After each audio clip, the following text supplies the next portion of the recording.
नमस्कार, capital TV देख रहे हैं आप। मैं हूं आपके साथ पूजा। पहलगाम हमले के बाद भारत एक्शन मोड में है। भारत की तीनों सेनाएं युद्ध अभ्यास कर रही है।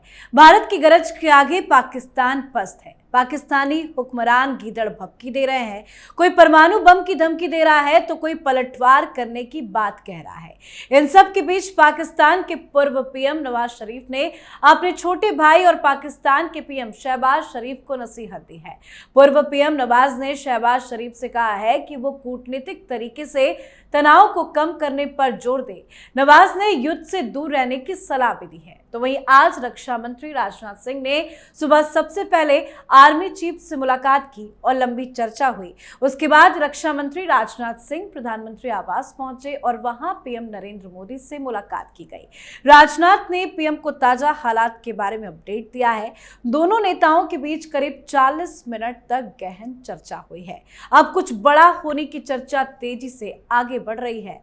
तो कैसे पाकिस्तान की उल्टी गिनती शुरू हो गई है, आज इसी पे चर्चा करेंगे। मेरे साथ स्टूडियो में मौजूद हैं कैपिटल टीवी के editor in chief doctor Manish Kumar. Doctor साहब, बहुत बहुत स्वागत है आपका। धन्यवाद। क्या ताजा स्थिति बनी हुई है, क्या अपडेट है? देखिए, आज ऐसा लग रहा है कि प्रधानमंत्री मोदी कई दिनों से वेट ही कर रहे थे कि ऐसी कोई गलती पाकिस्तान करे तो ऐसे जैसे चूहा किसी जाल में फंस जाता है, वैसे ही पाकिस्तान को फंसा लिया। अभी आज की जो जानकारी आ रही है पाकिस्तान से, आप ये समझिए कि 10 ऐसे प्रॉब्लम्स के एक साथ शुरू होने से वहां आनन फानन अफरा तफरी मचा हुआ है। और ऐसे में वो अपने बड़े भाई के पास गए, शहबाज शरीफ, ये पूछने कि गुरुजी क्या करें, इस बार तो गड्ढे में चली गई गाड़ी। उन्होंने कहा, मोदी से पंगा मत लो, मोदी से लड़ोगे तो बर्बाद हो जाओगे। कारण बताया जा रहा है कि बहुत सारी चीजों के ऊपर डिस्कशन हुआ, बहुत सारी चीजों के ऊपर डिस्कशन हुआ। और नवाज शरीफ ने कहा कि भाई ये सब मत समझो, ये जो गुंडागर्दी है इसके पीछे वर्दी है। मूल मंत्र दे दिया। क्या हो रहा है, खटाखट 10 पॉइंट में आप समझ जाएंगे कि पाकिस्तान किस तरीके से गड्ढे में घुस गया है। ऐसी भी स्थिति हो सकती है कि प्रधानमंत्री मोदी ने जैसा जाल बिछाया है कि हिंदुस्तान को एक बुलेट भी ना चलाना पड़े और पाकिस्तान का खात्मा तय। पहली चीज, एक मिलिट्री पावर हिंदुस्तान जो दिखा रहा है, now they are forced to move their troops to eastern border। पैसे है नहीं, असला बारूद है नहीं। 2 दिन हिंदुस्तान के साथ वो कन्वेंशनल वॉर कर सकता है, इतना ही बारूद है उनके पास। और उसमें भी बहुत सारी चीजें खराब है। ये तो पाकिस्तान की अपनी रिपोर्ट के मुताबिक ऐसा मैं बता रहा हूं। ये 2023 में यूरेशियन टाइम्स ने वो मिलिट्री इंटरनेशनल रिलेशन के ऊपर एक बड़ा खुफिया वेबसाइट है, आर्टिकल उसमें तरह तरह के आते हैं। उसने पाकिस्तान की एक रिपोर्ट के हवाले से बताया 2 दिन, लेकिन ये रिपोर्ट 2023 की, अब तो और हालत खराब होगी। अब आपके पास फिर आपने क्या किया, आप हाथ फैला रहे हो, हाथ फैला रहे हो, टर्की के पास जा रहे हो, चीन के पास जा रहे हो। चीन ने अभी मना कर दिया। चीन ने बयान जरूर दिया, लेकिन डायरेक्ट इन्वॉल्व होगा वो हिंदुस्तान के साथ। तो ये सारी चीजें हुई। मैं आऊंगा इसके इंटरनेशनल रेमिफिकेशन पे। ये एक अलग प्रॉब्लम शुरू हो गया है, ये अलग हेडिंग में आएगा।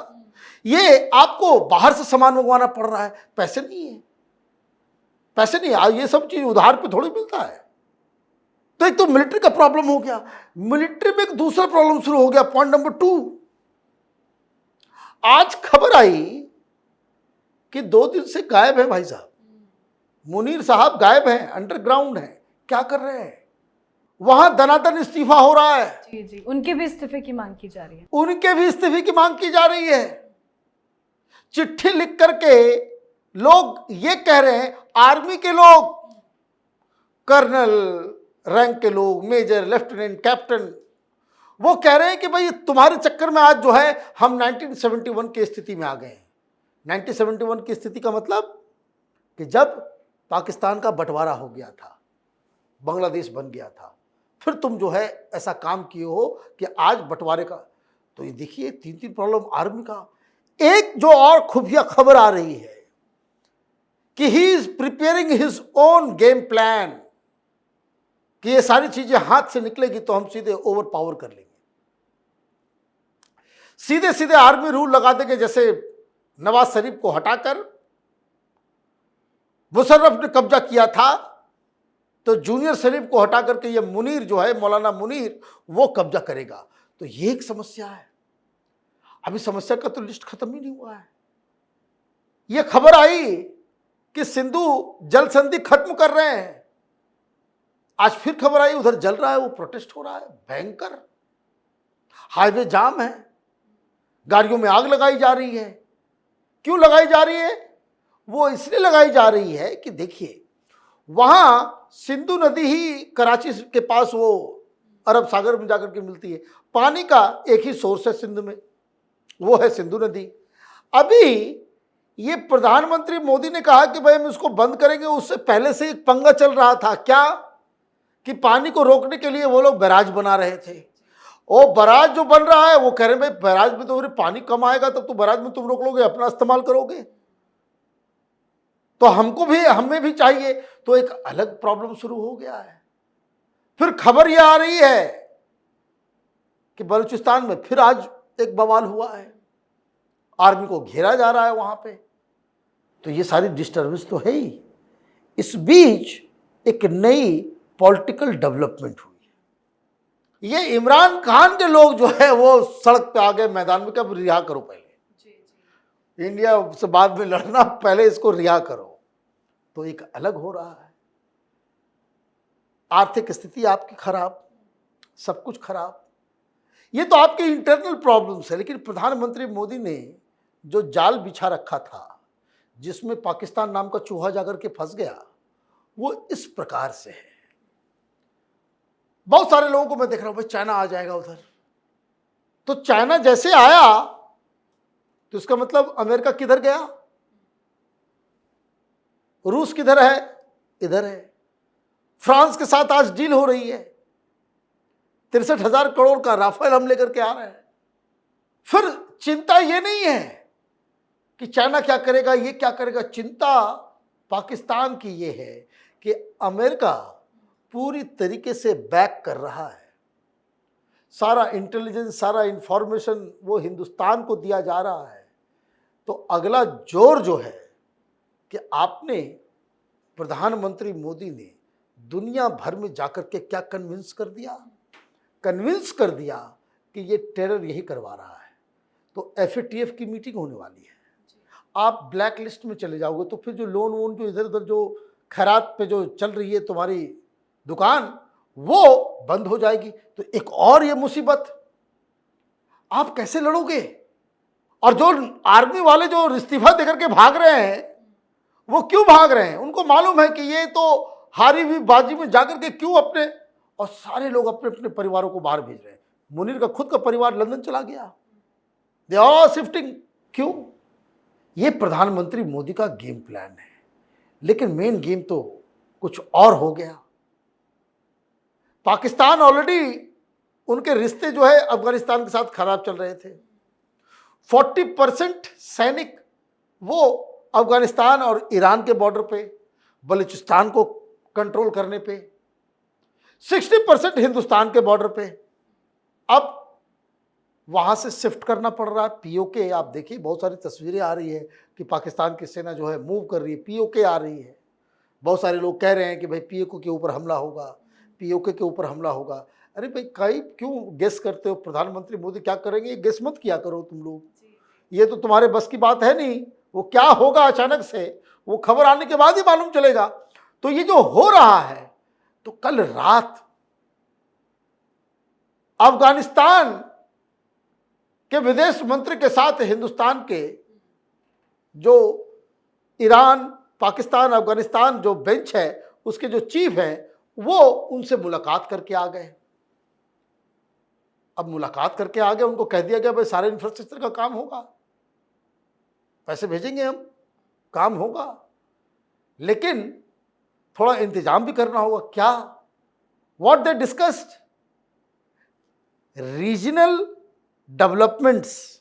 रीजनल डेवलपमेंट का मतलब ये हुआ कि जो अभी वर्तमान में पूरे खित्ते के अंदर जो कुछ भी गतिविधियां चल रही है उसके ऊपर डिस्कशन हुआ। तो पहलगाम डिस्कस हुआ, पाकिस्तान डिस्कस हुआ, कुछ जो फ्लेयर जो अभी तैयार हो रहा है, आगे भारत क्या करेगा उसके बारे में डिस्कस हुआ। और उन्होंने एक और चीज डिस्कस की, ट्रांजिट, कि अफगानिस्तान से लोग और माल हिंदुस्तान आए तो वो ट्रांजिट जो है उसके ऊपर भी डिस्कशन हुआ। तो मतलब आप समझे कि अफगानिस्तान से हिंदुस्तान आने का रास्ता तो पाकिस्तान से गुजरता है, तो ये ट्रांजिट क्रिएट होगा क्या, आप समझिए। और बड़े हैप्पीली 5 ट्वीट्स जो है अफगानिस्तान के विदेश मंत्रालय ने खटाखट बोला, बहुत अच्छी मीटिंग हुई, हम हिंदुस्तान के साथ हैं, जो पहलगाम में जो घटना घटी वो निंदनीय है, वो बहुत बेकार है, नहीं होना चाहिए। और सबसे बड़ी चीज, अफगानिस्तान तो वो डूरंड लाइन मानता ही नहीं, डूरंड लाइन मानता नहीं। डूरंड लाइन कहते हैं अफगानिस्तान और पाकिस्तान के बीच जो बॉर्डर बनाया गया अंग्रेजों के द्वारा, तो वो जो है वो मानता नहीं। कई बार वहां पे वार लगाने की कोशिश की पाकिस्तान वालों ने, वो आते हैं वहां अफगानिस्तानी और पाकिस्तानियों को मार भगा देते हैं वहां से, और जो पोल वगैरह गाड़ा हुआ होता है वो लेकर के चले जाते हैं अपने घर, तार वगैरह सब उठा के लेकर चले जाते हैं। तो ये अफगानिस्तान के साथ एक स्ट्रेटेजिक अलायंस वो भी देखने को मिल रहा है। भाई पाकिस्तान करेगा क्या? आपके पास मॉरल सपोर्ट कहीं का नहीं, आपके पास वर्ल्ड कम्युनिटी नहीं, आपके पास पैसे नहीं, आपके पास हथियार नहीं, आपके पास लेजिटिमेसी नहीं, आपके पास हिंदुस्तान से दो हाथ करने का सामर्थ्य नहीं। ये न्यूक्लियर धमकी क्यों दी जा रही है भाई? बच्चों का खेल है। हिंदुस्तान में बहुत सारे लोग हैं, रवीश कुमार बोलते कि एक न्यूक्लियर पावर स्टेट है। अरे बाबा, होगा अपने घर में, होगा अपने घर में होगा। कारण मैं बता रहा हूं 2-3। भाई रूस से बड़ा तो सबसे संख्या ज्यादा न्यूक्लियर वेपन का वो रूस के पास है। 3.5 साल हो गए, 3.5 साल हो गए यूक्रेन में, हैं? बम चला दिया क्या? उसको कौन रोकेगा? बच्चों को खेल चल रहा है क्या? भाई कारगिल लड़े ना हम लोग, कारगिल में मार भगाए इन लोगों को, बम चला दिया क्या? 3 महीने चली थी कारगिल की लड़ाई, तो बम चल गया क्या? हम तो घुस के मारे, सर्जिकल स्ट्राइक किया, एयर स्ट्राइक किया, चला दिया क्या? भाई रिवॉल्वर रखना और रिवॉल्वर चलाना, वो आसमान जमीन का फर्क होता है उसमें। और जो लोग इस बात को लेकर थरथर कांप रहे हैं, तो उससे क्या होता है कि आप समाज में गलत ये कहते हैं, लोग डिस्कस करने लग जाएंगे दिल्ली सेफ रहेगा या नहीं रहेगा, अगर युद्ध हुआ तो दिल्ली में बम गिरेगा या नहीं गिरेगा। अरे कहीं नहीं गिरने वाला, इनकी न हैसियत है, न औकात है, न टेक्नोलॉजी है, एक भी मिसाइल वो हिंदुस्तान पे मारने लायक नहीं है। कहाँ इस सब चक्कर में लोग फंसे हुए हैं। लेकिन प्रधानमंत्री मोदी को सैल्यूट करना पड़ेगा। आप देखिए कि मैंने गिनाया आपको 10 से ज्यादा इस तरह की मुसीबतें, वो एक एक मुसीबत अपने आप में उनके नेशनल क्राइसिस से कम नहीं है। चाहे वो एफएटीएफ का मामला हो, चाहे इकोनॉमी का मामला हो, चाहे सिंध का मामला हो, चाहे बलूचिस्तान का मामला हो, चाहे आर्मी के अंदर विद्रोह का मामला हो, ये अपने आप में एक इतना बवाला मुद्दा है। एक मुद्दे पे पाकिस्तान में बवाल मच सकता है, पाकिस्तान टूट सकता है। और यहां 10-10 इस तरह के प्रॉब्लम्स पाकिस्तान में अचानक से उपजा है, और ऊपर से प्रधानमंत्री मोदी कह रहे हैं पानी रोक देंगे। अब पानी रुकेगा तो जरूर, क्योंकि आज खबर आ गई कि जो वुलर लेक है, जहां से मीठा पानी जाता है झेलम के जरिए, वहां बैराज बनाने का आज फैसला हो गया। वुलर लेक के चारों तरफ पहाड़ी है, जितना पानी रोकना है रोको, कोई फर्क नहीं पड़ेगा और वो पानी कश्मीर की जनता के लिए इस्तेमाल होगा, वहां खेतों में इस्तेमाल होगा। तो अब पाकिस्तान को जितना ढोल बजाना है बजाए, और जितने आजकल जो साइंटिस्ट पैदा हो गए हैं देश में कि हमारे पास तो सामर्थ्य नहीं पानी रोकने का, पानी रोक के करेंगे क्या, पानी रोक लिया तो हमारे यहाँ बाढ़ आ जाएगा। तो ये जो इस तरह की जो मूर्खों वाली थ्योरी दी जा रही है ना, उसको भी आज जवाब मिल गया। जी, बहुत बहुत धन्यवाद सर बातचीत के लिए। धन्यवाद। तो 22 अप्रैल को जम्मू कश्मीर के पहलगाम में हुए आतंकी हमले ने भारत को गुस्से से भर दिया है। केंद्र सरकार ने साफ शब्दों में कह दिया है कि आतंकियों को ऐसी सजा मिलेगी जो उन्होंने कभी ना सोची हो। प्रधानमंत्री मोदी के इस बयान से पाकिस्तान बुरी तरह से सहम गया है। पाकिस्तान के खिलाफ भारत सरकार तमाम तरह के कदम उठा रही है। उसी कड़ी में केंद्र ने पाकिस्तान के कई यूट्यूब चैनल्स को भी आज ब्लॉक कर दिया। पर ये सब तो छोटे मोटे एक्शन है, बड़े एक्शन की तैयारी चल रही है जो पाकिस्तान को बर्बाद करने वाला होगा। तो आप अपनी राय कमेंट कर लिखें। देखते रहिए कैपिटल टीवी। नमस्कार।